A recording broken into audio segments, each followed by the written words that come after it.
মানুষের লাইফের সবচেয়ে বড় বিদায়গুলো কখনো কিন্তু জানান দিয়ে আসে না।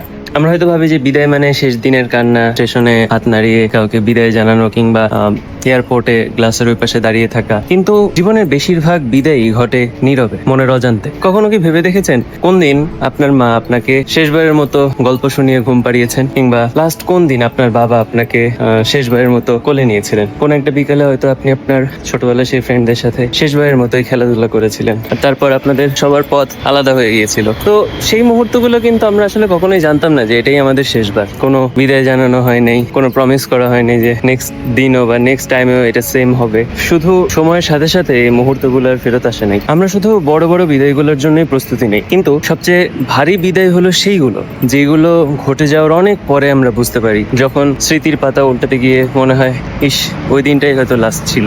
জীবন আসলে আমাদের কাছ থেকে অনেক কিছুই কেড়ে নেয় সাইলেন্টলি, হঠাৎ, নিঃশব্দে। আর আমরা সেই হারানোর যন্ত্রণাটা টের পাই অনেক অনেক দিন পর, এক বুক দীর্ঘশ্বাস আর শূন্যতা নিয়ে।